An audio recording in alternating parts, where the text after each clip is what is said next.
Welcome to Banking Book Webinar Series 1, Episode 2, Going Digital, the Credit Union Transformation Roadmap, presented by Banking Book Analytics. Today, our panelists are Andy and Suhail. Well, Andy, I think everyone knows as CEO of, DICO. I don't think he needs a lot of introduction. And Suhail, he's CEO of BBA. Also, he has been wide consulting all over the world with Oliver Wyman. He also worked for Moody's. He was CRO of HSBC in Oman, amongst other positions. So this is going to be sort of some questions that some of our clients had, and so it'll be almost like a Q&A format. And now I pass the word to Suhail to start. Go ahead, please. Well, thank you so much, Paula. So welcome, everyone. It's great to have you here. My name is Sohail Farouk, and I also have the pleasure of Andy Poprava joining us as an expert. Before we begin, I'd like to introduce briefly Banking Book Analytics. We are essentially a data-driven solutions company. We focus on three important areas. The first is the automation. The second being developing or enhancing resilience at organizations that we work with. And the third is, of course, the sustainability. So, and how do we accomplish that? In order for us to get there, we've developed a range of technological solutions that help us serve the underserved market of credit unions. And also, we look for gaps where we see that there are gaps in the existing software solutions. We try and bridge those gaps. A good example is our flagship software solution, which is Scenario Frontier. We have combined three different capabilities, which are usually provided by three different vendors, into Scenario Frontier.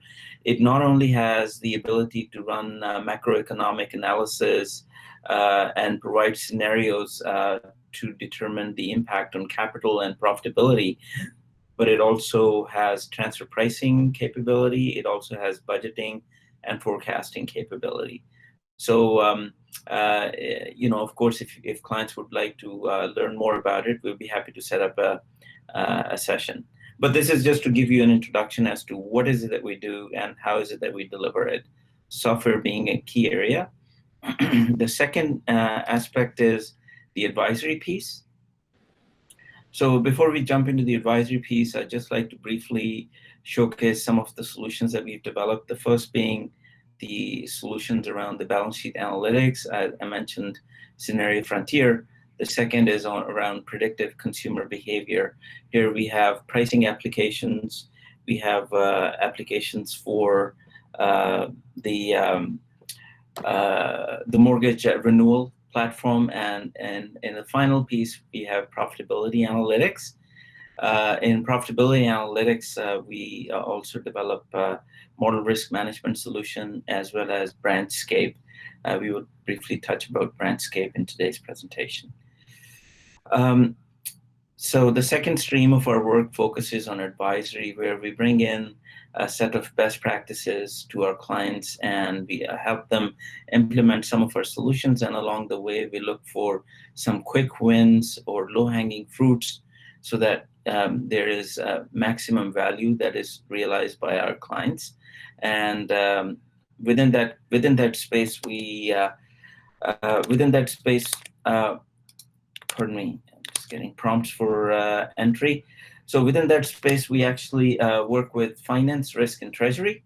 We also help and product delivery, product structuring, and so forth. So this is a brief overview of things that I just described: benchmarking and best practices, proven methodologies based on the work that we've been doing globally and here locally with some of the large credit unions. We also have designed software and template solutions, which can be quickly implemented using plug-and-play approach. Before we begin, I'll just pass it on to Andy Paprava for a brief introduction, and then we'll jump right into the webinar. Andy, over to you. Well, thank you, Sohail. And here, let me just get my camera up there. Hi, folks. I'm glad everyone's doing well. I hope they are. Good to see everybody or hear everybody on the call today and on the webinar. Today's session is really all about the fact that given the circumstances that we're all living today, extraordinary circumstances, it appears that the digital transformation agenda has been moved up very, very quickly.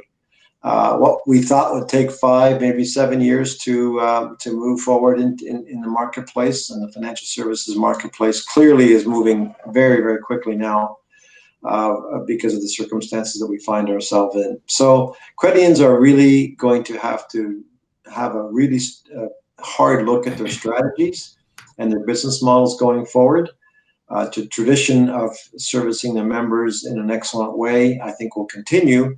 I think the way we get there is going to change a lot. And I think today's session will talk a little bit about understanding what's going on around us, what tools might be available for us to use to be successful in the future. So I'm looking forward to participating in the conversation. Thank you. Thanks so much, Andy. So I think the way we've set up the agenda for today's presentation and the webinar is really starting with some very intuitive building blocks, trying to understand what is digital transformation, and then really trying to take a step back and determine that what is the current state of credit union industry, where are they relative to the spectrum of digital journey compared to the peers, such as banks or fintech firms and so forth. And then we would also sort of briefly jump into, dwell into the concept of what could be good case studies, or the unicorns that we can use as the baseline to embark upon the digital journey. And then we will take on some hot questions, and Andy, we will request Andy's input in terms of the role of branch in the future and so forth, and what kind of model of a branch that can emerge over the next 5 to 6 years that can be sustained through the period. So that's a sort of broader outline. As Paula mentioned, if you do have questions, please drop them into chat box, and we would like to take them up at the end of this webinar. So. Perfect. So I think the key question that we want to address here is that how do we define digital transformation? And purely from stakeholders' perspective or from members' perspective, digital transformation is really the concept that grasps the value creation and the application of digital technologies to enhance the value from members' perspective and stakeholders' perspective. So what we did was we actually thought of digital transformation and tried to sort of break it down into 4 broader dimensions. And these dimensions are quite interesting. The first and foremost is the member relationships. Now, when we look at the disruption that the credit unions are facing, the disruption and the force of disruption is not merely external, but it is also internal. We're witnessing the aging member population. And we want to be able to understand what would be the impact of the aging member population on the liquidity within the system, as well as how digital savvy young consumers, where do they rank credit unions in terms of their share of wallet? So that's one broader concept, and that needs to be addressed, in its entirety on a separate basis.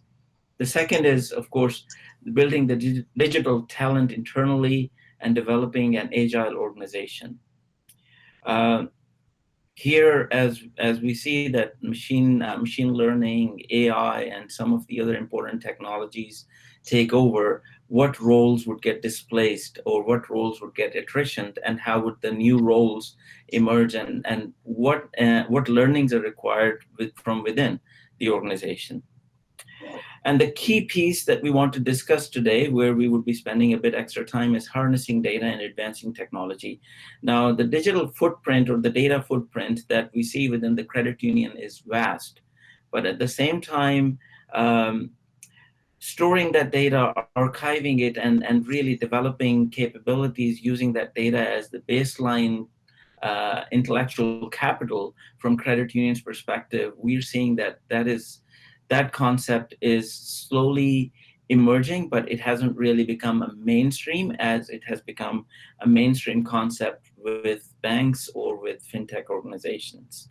So as Andy mentioned at the start, this is now at top of the priority list for a lot of the key decision makers. So we want to know that what are some of the quick wins here.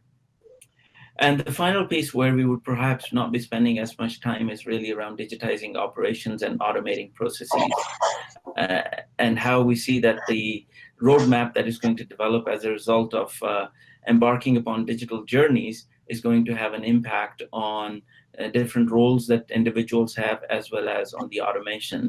So we are seeing more and more application of artificial intelligence, Internet of Things, and so forth, is going to lead us into developing not just the models or the technologies, but also technologies that are going to oversee and validate the actions performed by these software tools or by these technology engines.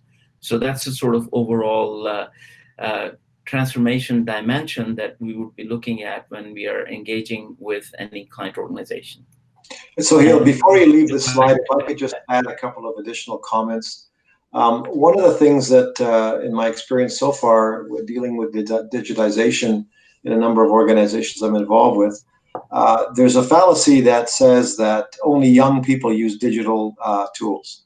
And I think what we've learned in my experience so far is that there's a wide spectrum of individuals, members of all age groups, that are increasingly likely to use digital platforms for various transactions and services.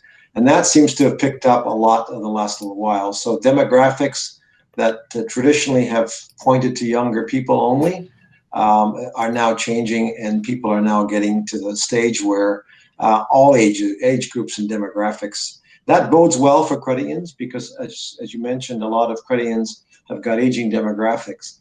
So there are some opportunities there, I think, with simple yet effective digital tools for members to achieve those sort of, we'll call it service goals. I think there's a lot going on there as well. So on the other points that you mentioned, I'd like to comment a little bit about digital talent.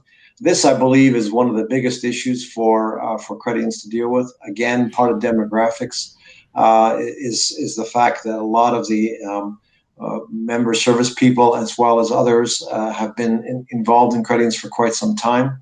And this is going to be a bit of an issue in terms of the investment required to train and upskill certain people. And finally, I would say that the last point that you made, we'll be talking about harnessing data and advancing technology in a moment, but the digitization operational aspects of it, one of the biggest issues I think is going to be, from a governance perspective, the ability of the boards of directors to understand and accept and acknowledge and support the kind of digitization processes that are going to have to be undertaken. That's a big issue, and I think the sooner credit union management and boards can cooperate and collaborate to get the skill level and understanding at the governance level up to where it needs to be, the more successful those processes will be. So just some additional comments. Thank you. Exactly. Well, thanks so much, Andy. So I think, Andy, in your experience, of course, in dealing with credit unions, one of the things you might have noticed is that because of some of the constraints, regulatory constraints that credit unions face, systemically, they're bound to have a lot of concentration risk in their credit portfolios. Is that a fact? And what sort of role do you think that digitalization, especially, can play in terms of mitigating or in terms of diminishing the concentration risk that the credit unions have? So that's something that we can perhaps take it up on in the next few slides. But I thought this would make sense to understand the key nuances around which credit unions operate, and then take that into account as we move along this conversation. Well, as we all know, credit unions started off on a very local and regional basis. And over the last number of years, several credit unions have broadened their reach significantly, in some cases across the country, in some cases broadly across provincial jurisdictions and so on. So the concentration risk that used to be there, and the positive, of course, of that is understanding the local markets, is now changing, and it's a different kind of concentration risks that are being exposed to by credit unions. So I think the nature of the risk is changing.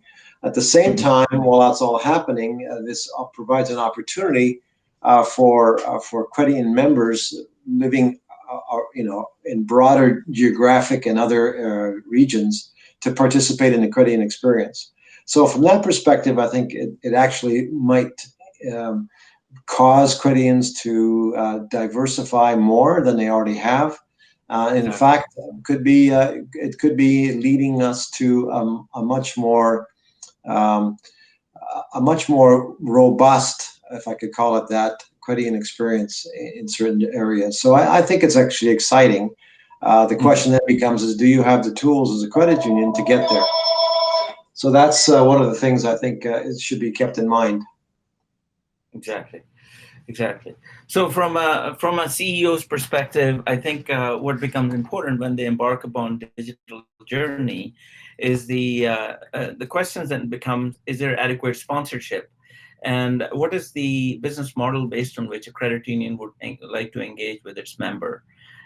So that's really covered around the dynamic strategy, and the key fact here is that this, of course, is an agenda and a discussion that board and CEOs would like to take upon.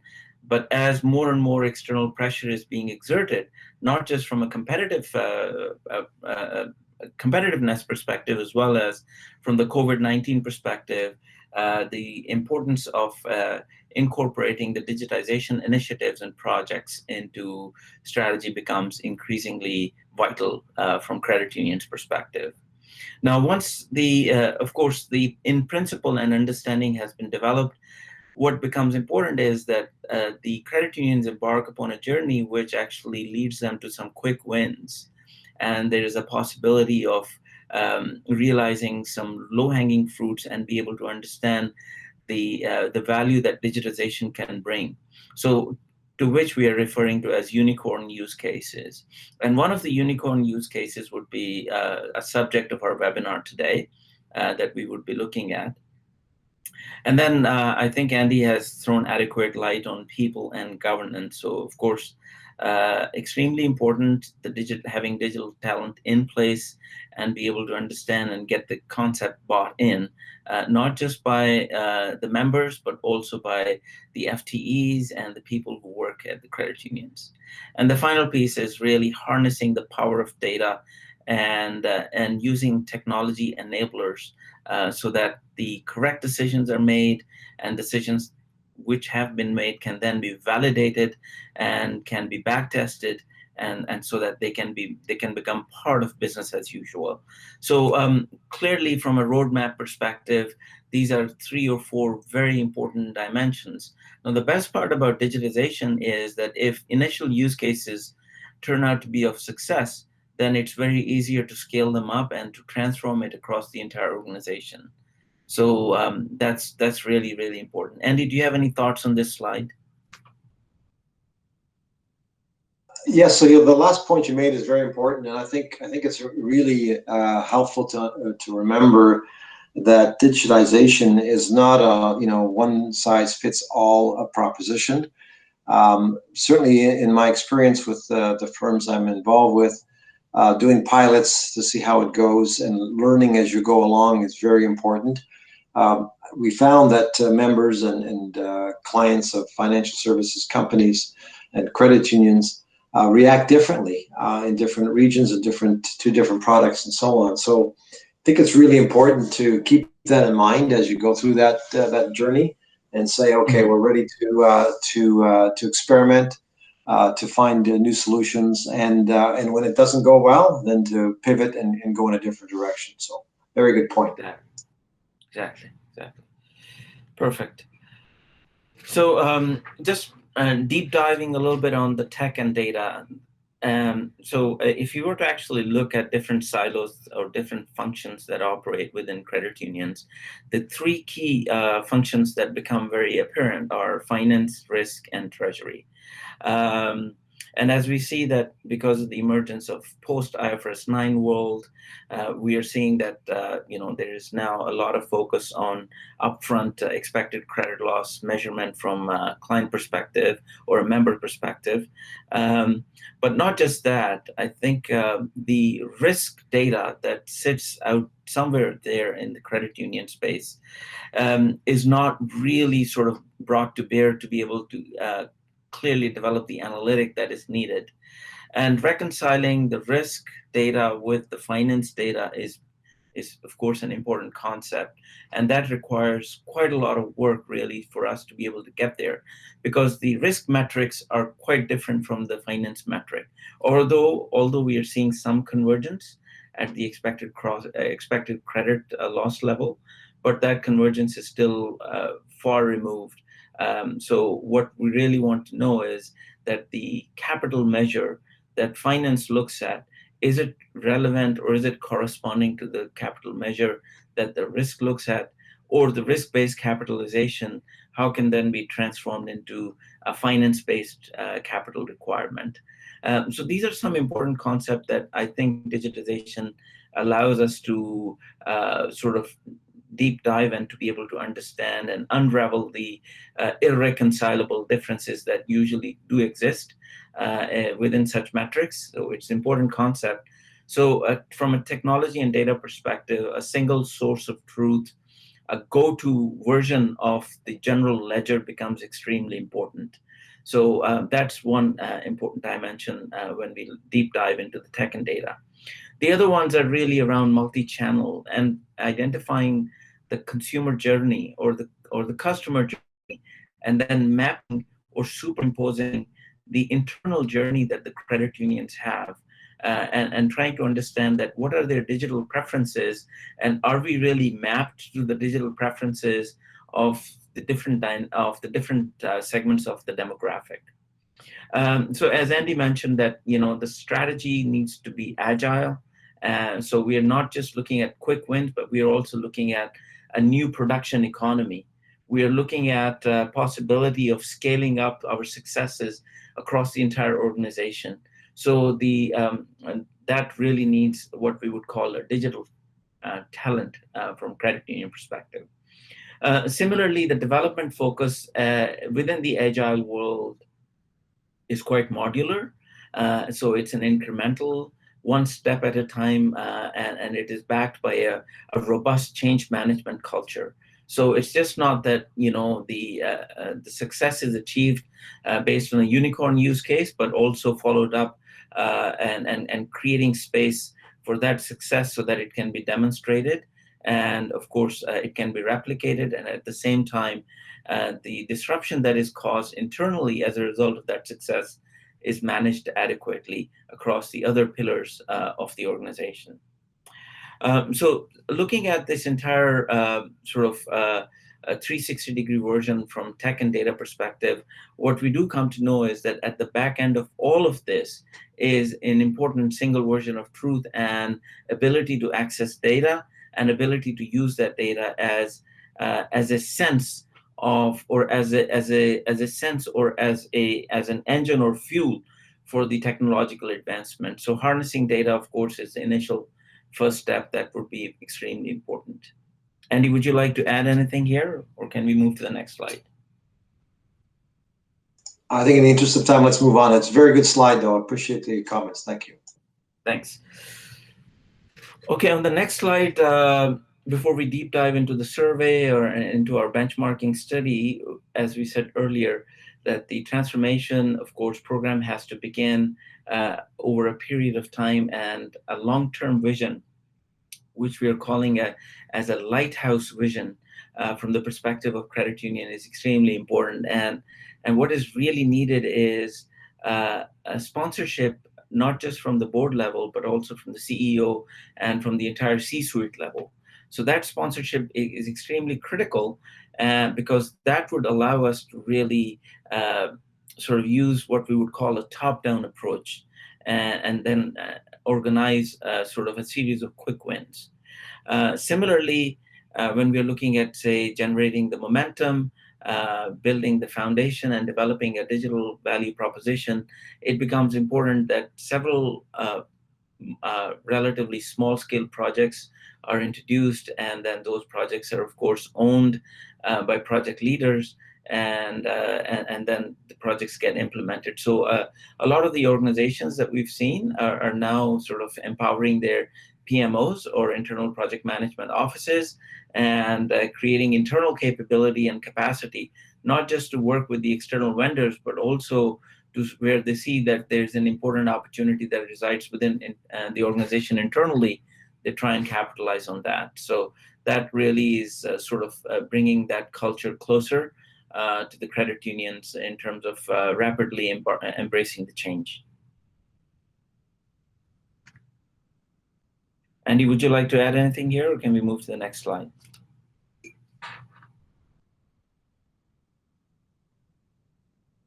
Sorry, I keep forgetting to mute myself. I'm talking to myself again. Yeah. No, please go ahead. Okay. Yeah. Okay, perfect. So I think from the perspective of the understanding of the industry and where industry is today, what we've done is we undertook some research, and we're going to share that research and the outcome of that research with yourselves. Of course, this is sort of we've removed any proprietary data or any proprietary information here, so it's quite generic. So the key area that we want to really start with is that, like any other project, we need to be able to develop some economic or ROI-based awareness around digitization.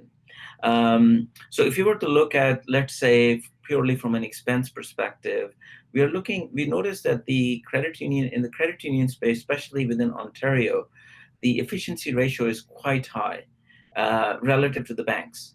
And if you look at, say, the US-based banks, it is approximately 20 to 22% higher than the US-based banks. So what that implies, and of course, when we look at the Canadian banks, it's it's still relatively high, so 13 to 15%. So what is really from a structural perspective, of course, that does indicate that there are some challenges. But what it also tells us, there's a potential size of prize that exists, and that is around, from an average credit union perspective, that ranges anywhere from $5.5 million to $18 million in cost savings. And purely looking at this efficiency metric, we can come up with that size of the prize. It is significant, and of course, if we were to actually individually start chipping it away, try to understand that what is behind this activity-based costing, or how we can improve the efficiency, one thing becomes extremely important is that the increased implementation of technological solutions is going to help us realize that goal. And the objective here, go ahead, sorry. No, I was going to say, Sohail, I think one of the issues here on this slide is, it's a very important slide, because this has been, I think, the bane of most credit unions, at least in Ontario and elsewhere. This is one of the toughest things to deal with. For starters, we have a huge diversity of credit union sizes and complexities in Ontario and British Columbia and other major provinces. We have so that's really skewing some of the numbers here. Some of the folks on the call today will know that their credit union, as you grow, you start getting into different sort of plateaus and levels of efficiency ratios.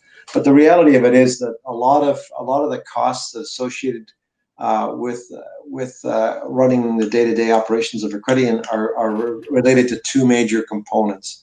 One, of course, is people, and the other one is technology. The cost of implementing a new data system, some of the folks on the phone will be able to, or on the webinar today, will be able to understand this, that the cost of implementing a new data system today is very significant. And of course, depending on how long you amortize that cost over, it can have a significant influence on your efficiency ratios. And the other one, of course, is people. There's always been this concept of a trade-off between people and technology. And the thought was always that the more you invest in technology, the more you'll save on people. That, quite frankly, hasn't really been borne out too much in reality.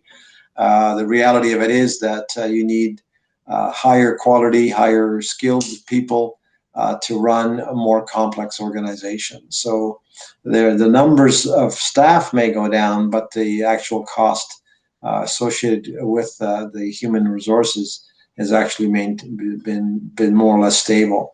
So a significant portion of the industry, the financial service industry, has been looking to try and figure out this quandary of how to best balance the efficiency ratios with profitability and sustainability over time. Not an easy one, but certainly digitization and technology is a key element of that equation. Thank you. Absolutely. Thanks. Okay, so of course, one of the things that we realize is that there is significant bureau data available, especially when it comes to the organizing lending activity around retail consumers or retail members. But what happens when it comes to, say, small businesses or commercial business or commercial members who want to borrow loans within the commercial portfolio? One of the things that we noticed in our study is that the sample that we reviewed and interacted with, we interviewed about 20 to 30 C-suite level executives in different credit unions, is that a surprising number of credit unions are not applying credit scoring to automate decision making. And this partially is also true when it comes to the retail side. And we will get to that in a moment, but let's just stay focused on small business and on commercial sides for now. So as you can see that, the dark blue part, which essentially is something for us to focus on, is that up to what dollar amount, do you credit score? So the bulk of the response here was that there is no internal credit scoring framework, or if at all it is there, it is mainly expert-based. It is ordinal. There hasn't been any sort of specific scientific or quantitative-based approaches which the banks are using to develop credit scoring algorithm and to be able to come up with calibrated probabilities of default. So that's sort of gives us a sort of baseline understanding that credit scoring is almost sort of entirely defaulted to the bureau scores. And then that leads us to the next question, that what percentage of the credit is auto-decisioned or is automatically decided? So a huge number, which is about 65%, they responded in negative. So essentially, a lot of it is done manually. A lot of it is sort of based on traditional files and traditional adjudication, which can be time-consuming, of course, and does not map with the consumer journey or consumer preference. This is, of course, a challenge. And the third question is, what dollar amount do you auto-decision? So again, smaller, very, very small dollar amounts were auto-decisioned. And if you were to actually look at all these questions in totality, all three of them, what we notice, we can draw a conclusion. The application of scoring technology to auto-decisions in small business is significantly behind the retail business. And of course, it is also behind when it comes to the Canadian peers or North American peers. So that leads us to, why is it that the commercial or small business loans are not being auto-decisioned? Is it because there is limited data, or there's little reliance on historic data, or the concerns about the quality of the data?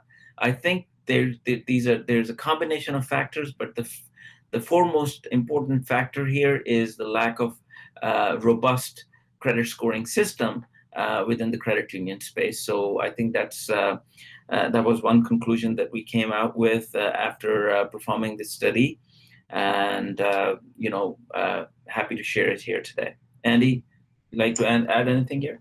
No, I think you've captured it very well. I think the folks on the phone on the call will get that as well. So Great, good.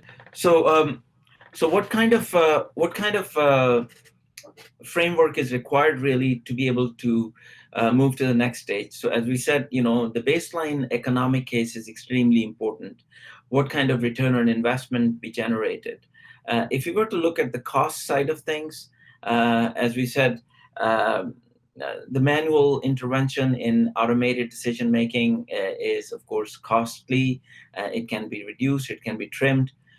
On the other side of the equation, if you were to look at the losses associated or expected credit losses associated within the decision-making framework, that needs to be plowed back into the decision-making process now that the credit unions have the ability to run internal IFRS 9 models and be able to understand what is their projected provisions from credit losses perspective, and they can also perhaps get a better understanding of their historic loan losses. So that dimension of cost needs to be brought in.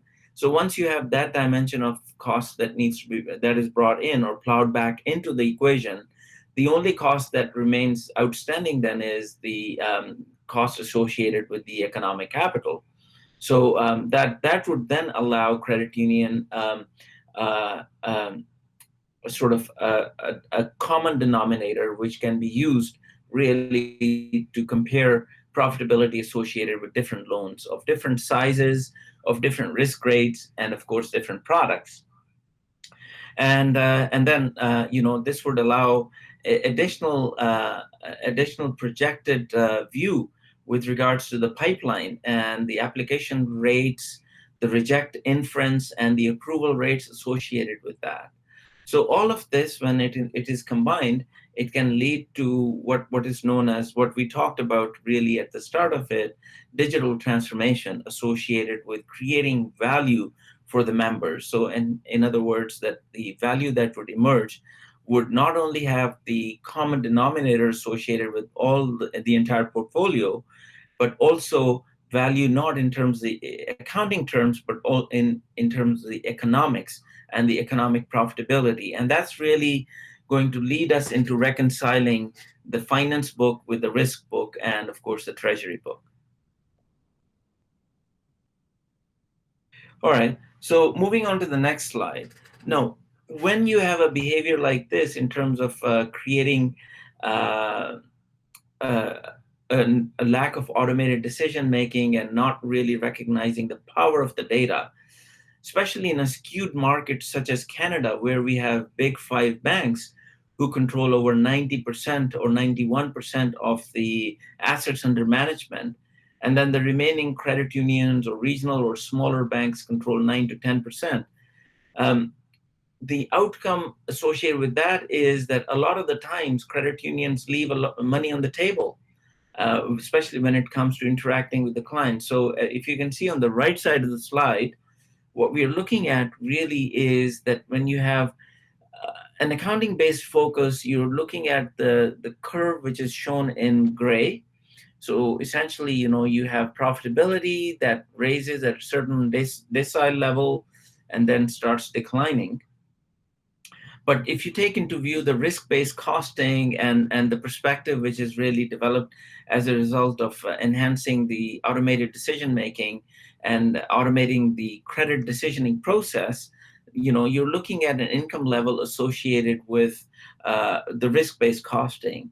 And that, of course, is again, an outcome associated with the digital transformation. Andy, would you like to add, or we can move to the next slide? Let's, in the interest of time, let's move on. We could look at this slide. This is a very interesting slide, but I think we need to move on. Thanks. Perfect. Okay. So this is really an extension of our original thought. In the interest of time, we will really talk a little bit about the iterative process that we just mentioned, in terms of mapping the consumer journey with the credit union journey, or mapping the member journey with the credit union journey. And that iterative process is really based on the data processing, storing of the data, and creating teeth within the integrated system from credit decisioning perspective. Okay. So when we set off, we want to start with understanding what are the goals of our digitization process. So the key requirements here are the customer acquisition, automation of underwriting, and ongoing monitoring, of course, and then account management, collections and recovery. So this entire spectrum associated with the credit value chain needs to be digitized. And starting point, of course, is credit scoring, and then creating an end-to-end process associated with the entire portfolio.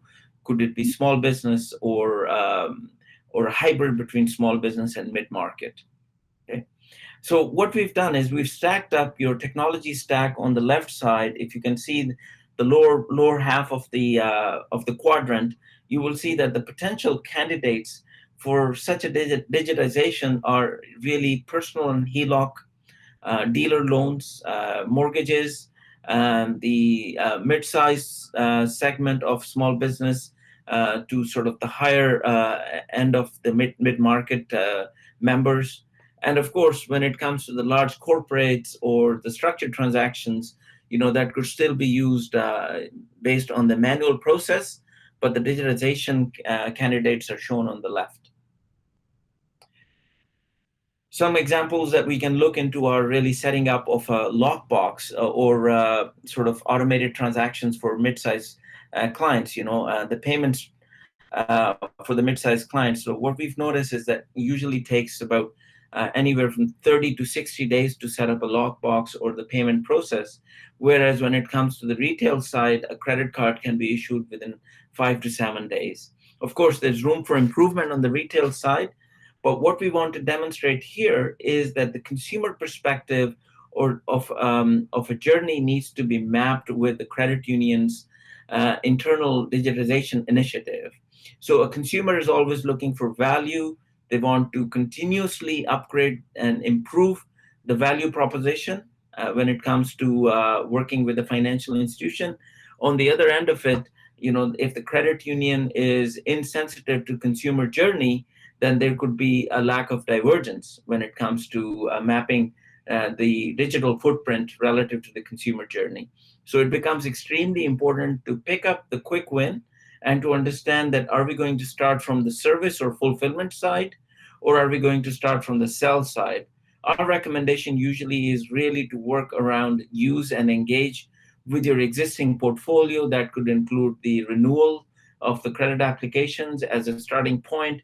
And then, of course, as that experience is considered to be a success, then that can be extended or scaled up to other layers of digital experience from a consumer journey perspective. Right. So again, this is really in a nutshell. Creating a policy filter really starts with on the other end of the equation with a sales funnel. And from an internal perspective, purely from a risk or processing perspective, it is a policy filter to be able to understand that to what extent we can digitize it and what is our digitization starting point, and then how we can implement the auto decisioning. Now here, what you would need is a robust credit scoring framework. Now, a credit scoring framework which is developed using best practices, not just looks into the qualitative factors, but also looks into the quantitative factors. And also it also has different frameworks or modules such as auto reject, auto approve, such as referring back to the businesses, and so forth. So this entire iterative process needs to be captured within the credit scoring mechanism, and all that data stays at the back end as it is used on an ongoing basis for models validation, and also from a calibration perspective to map it with the probabilities of default, and as well as the mapping of this data with the loss given default and so forth. And then once the process is rolled out, what we're seeing is that the clearly up to 80% of credit applications could be run through this automated process, while the remaining 10% could either be referred, either as a result of refer accept or refer reject. And then, of course, there is auto reject option that sits there. So the entire process, of course, becomes seamless, fully integrated, and has significant advantages when it takes into consideration the possibility of developing and improving the efficiencies and so forth. Okay, so we need three key elements to get to that journey. The first is the application of scoring tools. And the second is classic business process redesign using a cost index approach. We talked a little bit about the efficiency associated there with the activity-based costing and so forth. And then the third is really the rank ordering or differentiation according to risk. So if you have a client which is already at a higher risk bracket, clearly is not a right candidate from an auto decisioning perspective. And so we need to be able to understand the population of the entire portfolio and be able to risk score them so that we can identify on an upfront basis what candidates are out there for auto decisioning process. Okay. So these are standard key inputs from a scorecard development perspective, but our starting point usually is that we start with a long list of factors, both on a qualitative and quantitative basis, and then we try and sort of run what we call the logistic regression or single factor analysis. And once a single factor analysis provides us with the kind of insight that we need from a user acceptance criteria perspective, that becomes part of the credit scoring model. And then the credit scoring model gets calibrated with your internal default experience so that every numeral score is also mapped to the probability of default, which can be used then from an onward processing perspective in terms of the reconciling the finance and risk books. And of course, this is not without challenges. It does have challenges. It needs some historical data from modeling perspective. If in the absence of historical data, we can also use a sort of quasi-bureau-based data, as well as we can also use what we call the expert judgment to increase the discriminatory power of each one of these factors. And the final piece is that we assign weights to these factors and present it from the management's buy-in perspective. Right. So this sort of brings us to the closure of really the bulk of a case study that we wanted to cover from what we're calling as a unicorn case study, which can really create, of course, an environment leading up to a complete digitization of the credit portfolios across the entire spectrum.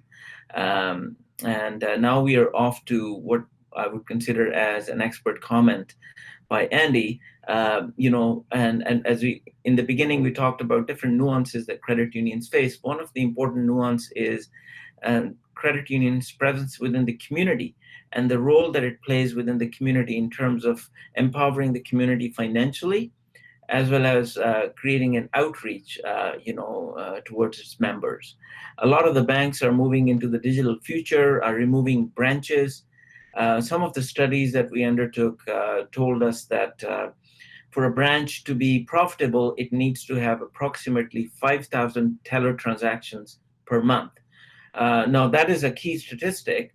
Of course, Andy, what do you think the role of branch could be in the future from a credit union within the credit union world?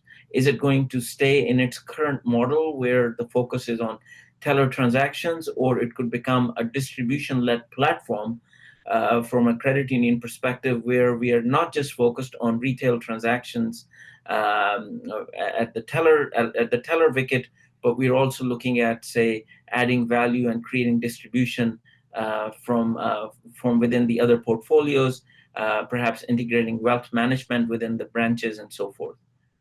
What are the emerging thoughts, Andy, based on your interaction with the credit union stakeholders? Well, I think you've put your finger on it. I think the branch network is going to evolve into something way more than just a service center. I think there's a number of opportunities there. Number one, I think for sure it'll be a hub, a physical hub for the community. Despite the fact that we're physically today, that we're physically sort of restricted in going places, I think generally speaking, we are all sort of social animals, and we're going to want to get together on a regular basis with other people. And Credians have always traditionally been at the hub of a community of some sort, however you define that. So I think branches are going to be part of the multi-channel offering of Credians going forward, no matter what happens. How they evolve is going to be quite interesting to watch. I think a lot of it has already happened. I think we have, as you mentioned, wealth management. We have potential insurance and other operations operating out of those hubs. I also think that that consumers, members of credit unions, are going to want to have different channels that they can access different points and different services throughout their journey of financial and other interactions with the credit union. So I think branches are here to stay. They may look different. They may be smaller. They may be more focused on certain aspects of it, but for sure they're going to be around. The interesting thing about it is, how do you control the costs of branches? I know some Credians have moved to kiosk type branches with various technology / people interactions, and we've seen that over the last number of years, that evolution happening.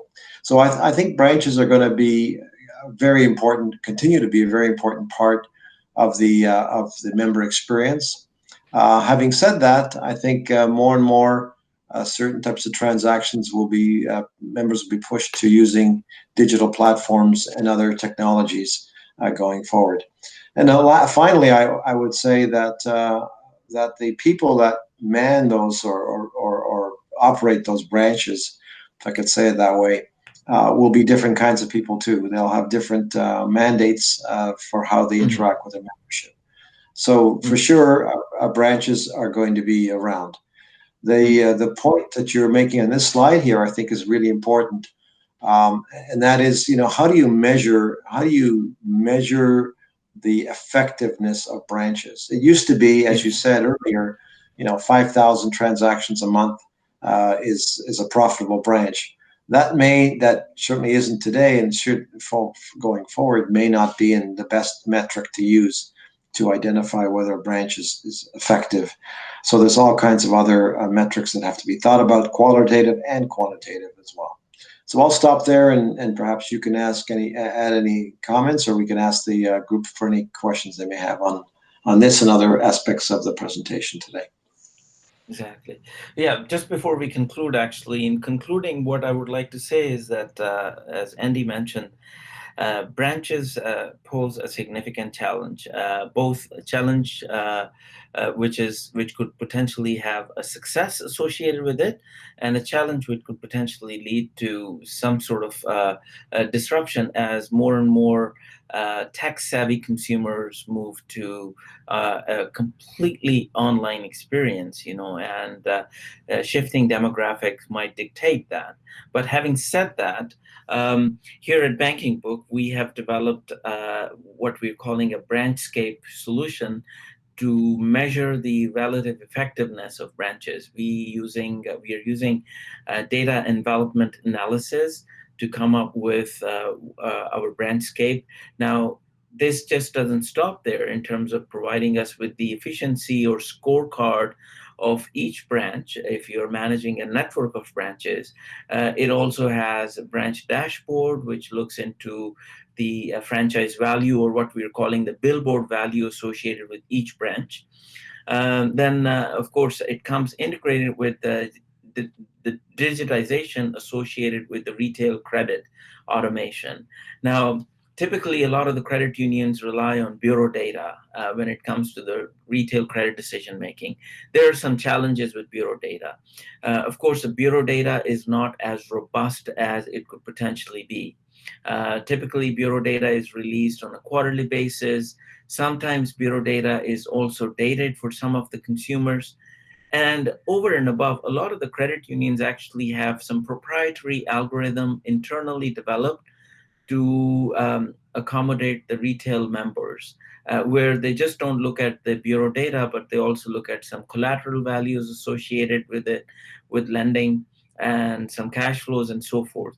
So what is really required is to encapsulate all these factors into what we are calling a scorecard-based approach, which is, of course, then going to help you develop what is known as auto decisioning for the retail consumers as well.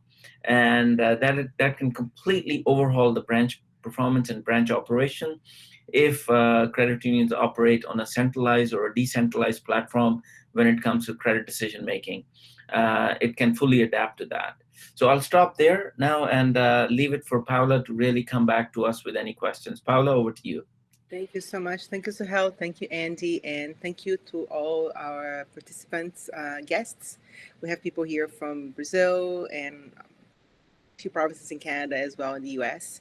Does anyone have any questions right now? I have a couple of questions that came through email, but if you have any questions, please just unmute yourself and please go ahead.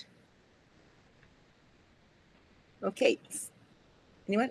All right. So I'm going to start with what we received. I got a question. The first one is, can we apply this approach to a commercial portfolio? Okay. Andy, would you like to take that, or? Well, why don't you go ahead first, Sohail, and I'll jump in. Thanks. Okay. So when it comes to credit automated decision-making process, which we're referring to as the digitization, commercial transactions at times require laborious structuring, and this structuring could be usually customized to commercial borrowing members, and that sort of requires, of course, a lot of human intervention. So not in its entirety, but part of the footprint, digital footprint, can be applied to commercial borrowing transactions as well. Some examples could include really creating catalog with regards to the term sheet, the credit documentation, the commitment letters, and so forth.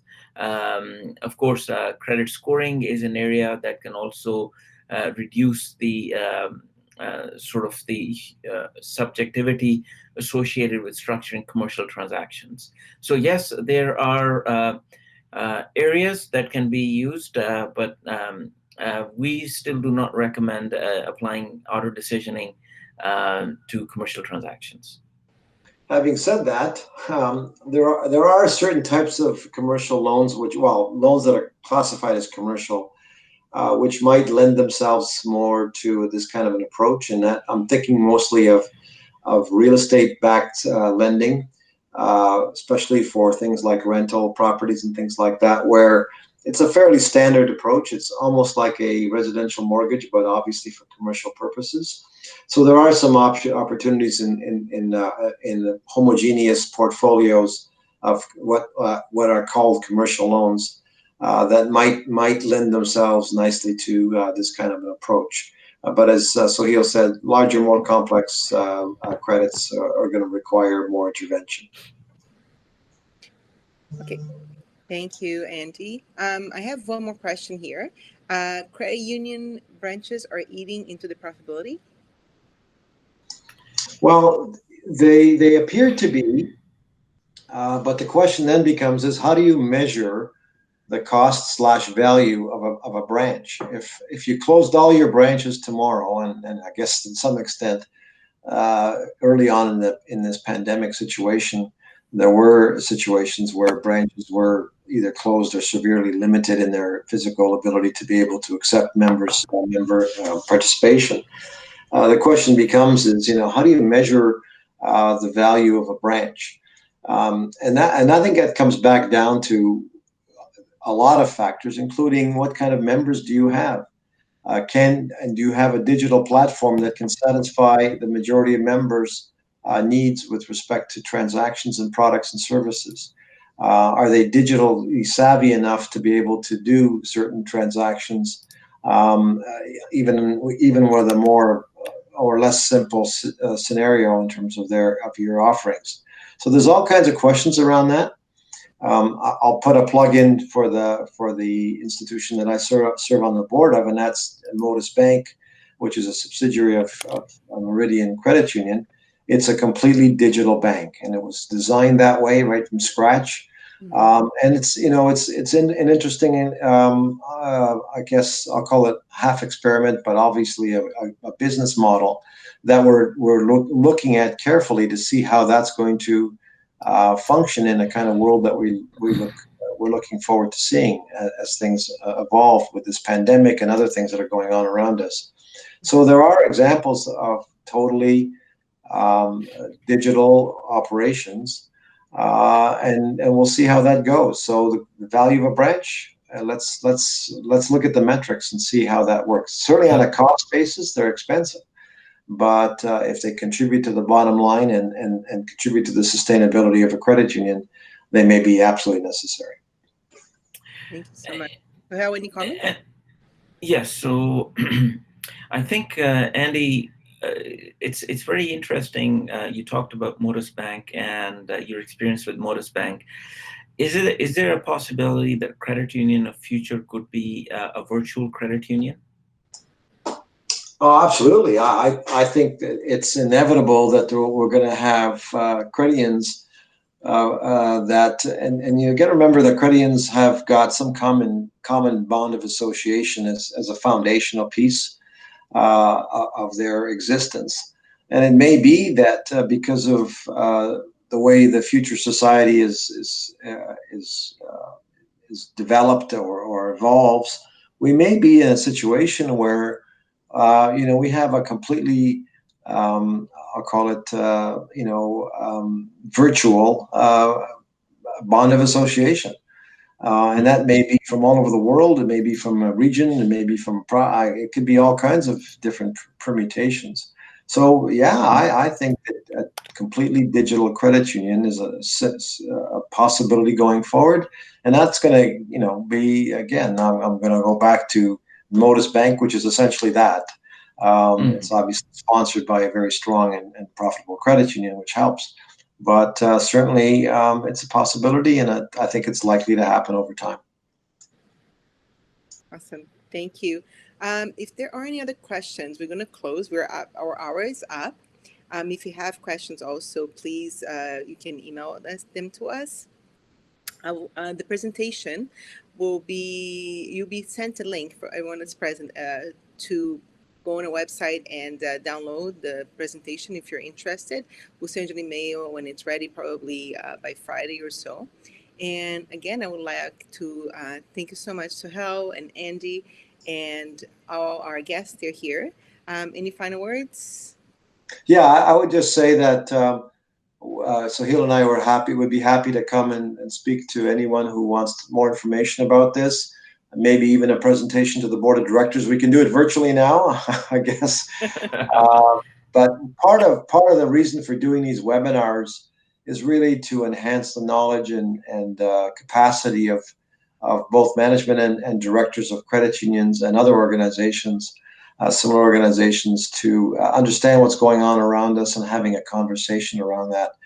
So please feel free to reach out to myself, Sohel, Paula, anyone here at BBA, if there's any interest at all, happy to come and spend some time with everyone. Thank you. Thank you so much. Thank you so much, everyone. Thank you. Have a great day. This concludes our webinar.